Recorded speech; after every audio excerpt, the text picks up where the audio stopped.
Hey everyone, Paul A. WormFarmingRevealed.com, and today we are going to talk about how to prepare your food slash manure, whatever you use for your worm food, how to prepare it and bring it indoors so that you can cut down on pests. Now I do all of my worm composting indoors, and I've got a few worm bins, and really it creates more worm castings than what I can dream of using it in my garden. And so I've been promising this video for a couple months now, and I'm going to show you how I prepare the food for the worms indoors and cut down on your unwanted pests. Come in here and take a look. Now I use goat manure, and sometimes I'll use other things like bananas and fruits and vegetables and stuff as a treat, but this is goat manure, and I've got fresh goat manure, and there are some bugs in here. And if you can see the bugs, here's a type of grub. I don't really have, I guess, a whole lot of bugs. When you see it porous like this, that means that you've got some bugs in there.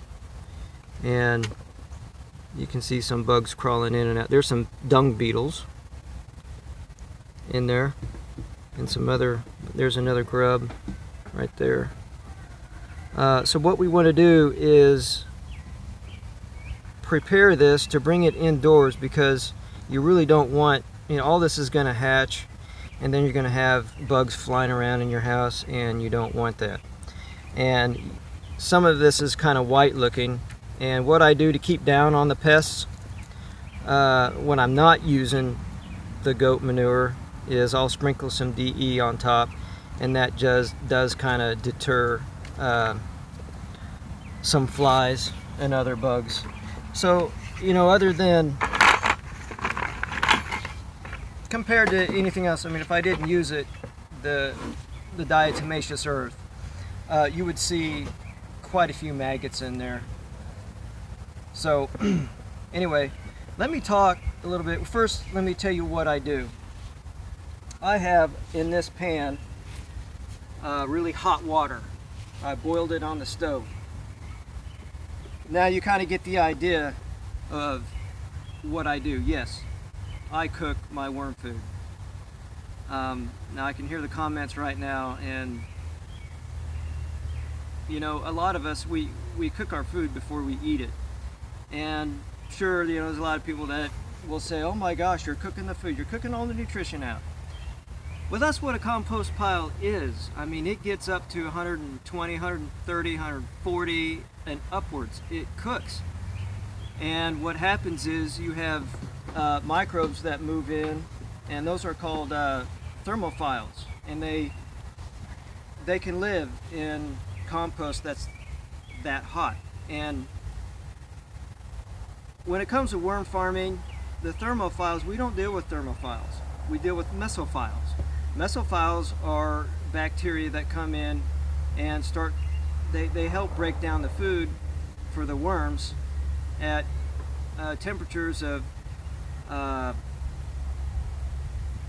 50, 60, 70 degrees, 80, and it's not a process of cooking.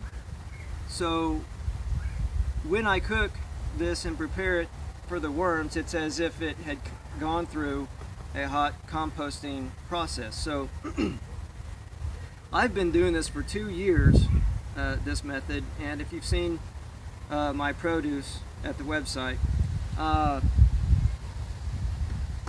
we eat bountifully. It's great. It's not a problem, and we been using this method for a couple of years, and I like testing this out. Whatever I do, I test it out before I show it to you guys, because I want to prove that it works.